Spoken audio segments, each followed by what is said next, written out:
النهارده نزل عندنا حدث قاعة الأساطير. الحدث دوت فيه لعبة جامدة جدا زي كانافارو وزي رونالدو الظاهرة ولعبة كتيرة جدا قوية يعني في الحدث دوت. فالنهارده بقى أنا هشرح لك الحدث دوت وأقول لك إزاي تاخد أقوى لعيبة من الحدث دوت. ولكن قبل ما نبدأ متنساش تدعي لإخوان ربنا يرزقهم صبرهم يا رب، وتصلي على النبي، تحط لايك في الفيديو دوت لو عجبك، تشترك في القناة وتفعل زر التنبيهات.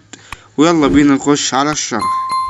وزي ما انتم شايفين يا جدعان عندنا 3 اقسام في الحدث دوت. اول قسم الا وهو القسم الرئيسي، وزي ما انتم شايفين عندك مهمات تعملها عادي جدا، تدريبات وحاجات يعني بتجمع منها عملات. وهنا برضه عندك مهمات في الديفيجن رايفلز، ويعني مهمات مختلفة. في مهمات عندك بتدي نقط تصريح النجم، ومهمات لسه هتتفتح وحاجات كده يعني.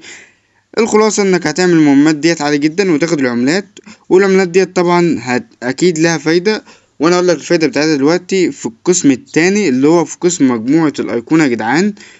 وهنا زي ما شايف عندنا في القسم دوت جوائز بتاخدها عادي جدا بالعملات ديت طبعا، ولكن تقدر تبدل الجوائز ديت زي ما انت شايف من العلامة اللي جنبهم ديت.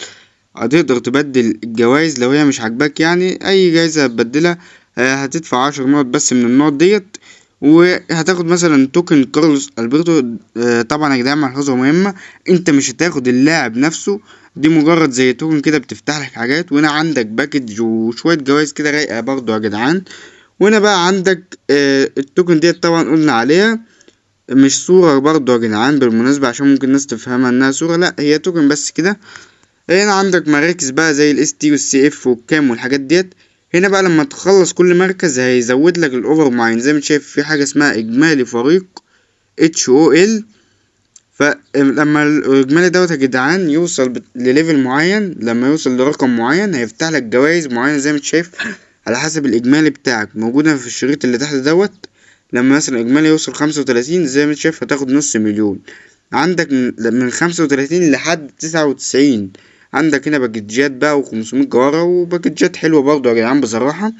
فانت المهم انك تعلي الاوفر او الريتنج يعني بتاع النادي عشان تاخد الجوائز ديت وتحصل على اكبر كم ممكن من الجوائز يعني. وكمان هنا بقى تقدر تبدل الجوائز برضه زي الجوائز اللي في الاول. لو الجوائز مثلا الباكجات ديت مش عاجباك او حاجة تقدر تبدلها، ولما تخلص بقى توصل 99 او تعديها يعني هيفتح لك الانجاز اللي قدامك دوت اللي هو فيه 3 باكجات ونسخة ماسكرانو. 3 باكجات ديت ممكن يكونوا باكجات فعلا او ممكن يكونوا لعيبة من اللي انت شايفها قدامك على الشمال ديت. طبعا هي نسخ مصغرة للعيبة بتاعة الحدث، يعني مش الاوفرات الاصلية، ولكن هي كروت جامدة برضه يا جدعان. يعني لا تزال برضو كروت جامدة، يعني الظاهرة مثلا لو جالك يبقى جامد كانافارو والناس ديت. فده كان ملخص القسم التاني يا جدعان. فيلا بينا نخش على القسم التالت الا وهو قسم معرض الايقونات. زي ما شايف هنا عندك نفس فكرة القسم اللي فات. هتجمع التوكن والحاجات ديت، وهيكون في مثلا انك تجمع خمس توكنات او خمس اللي هي اللعيبة ديت، يعني خمسة توكن من توكن اللعيبة ديت. ولما تجمعهم هيفتح لك جايزة من الجوائز اللي انت شايفها على الشمال ديت، اللي هي مثلا عندك 500 جوهرة والحاجات ديت. كل جايزة طبعا لها عدد من التكنات معين المطلوب انك تفتحها. زي ما شايف اول واحدة 5، وهكذا بقى عندك بجيات وحاجات في باقي في باقي الجوائز يعني. وفي الاخر عندك طقم كده بتجمعه يعني كله، فاهم، حاجات مجانية كده يا جدعان. ده باكج طبعا 91 وده طقم بتاخده لما تخلص الكلام ده كله. فيلا بينا بقى يا جدعان نخش على المتجر. المتجر يا جدعان نزل فيه باكجات جديدة طبعا، وزي ما شايفين الباكج جابوا 3000 جوهرة عدلوا عليه. بدل ما كان في الأحداث اللي فاتت زي حدث اليورو من 94 ل99 خلوه من 95 ل101. فدي حاجة طبعا جامدة جدا، بحيث ان انت مثلا لو ما جالكش اصلا لعيب من اللعيبة الجامدة هيجيلك لعيب 95 تستفاد بيه وتحطه في المعروضات.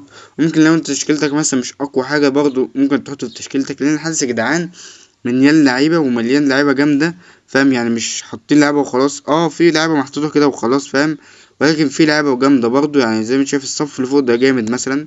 يعني الحدث المفروض تستغلوه يا جدعان اكبر استغلال ممكن. هنا بقى عندك المعروضات. عندك هنا معارض المسكران العادية اللي بتنزل في كل حدث. وهنا بقى عندك معارضة 2 لعيبة ما يتباعوش من لاعب اتش او ال اللي هو من لعيبة الحدث، يعني من 94 ل101. ولكن خلي بالك ما بيتباعوش طبعا. عاوز 3 لعيبة بلس 93 وشوية يعني متطلبات مش قوية اوي يعني يا جدعان. وهنا عندك معارضة تانية بتدي 3 لعيبة من 94 101. هتقول لي عرفت منين انهم 3 لعيبة؟ اقول لك لو دخلت على باكج زي ما انت شايف هيقول لك انهم 3 لعيبة من 94 101. عاوزة 4 لعيبة من 94 98 ويكونوا من الحدث. يعني اعتقد مفيش متطلبات اسهل كده، اسهل من كده. انت طول ما انت هتمشي في الحدث اصلا هتاخد باكجات وبتاع، فهتقدر تجمع اللعيبة وتعمل المعاهدة ديت بكل سهولة. وطبعا ما تنسوش بقى يا جدعان اننا عندنا في قسم المهام عندنا مهام خاصة بالحدث. 5 مهام بتعملها كده تبع الحدث، يعني مع الايام هتعملها بكل سهولة، يعني هي مش مهام صعبة قوي. فزي ما انت شايف هتاخد باكج كده فيه لعيبة لما تخلص المهمات دي كلها، وتاخد نسخة مسخنة، يعني حاجة على الرايق كده وحاجة سريعة يعني كده يا جدعان.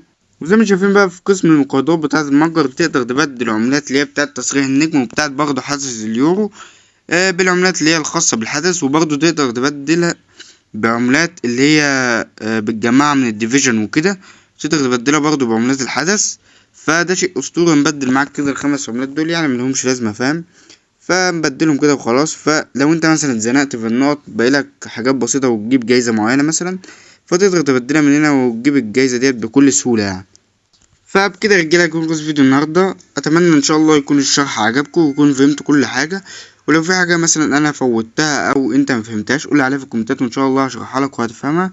فبس يا رجاله اشوفكم في فيديوهات جايه كتير ان شاء الله، والسلام عليكم.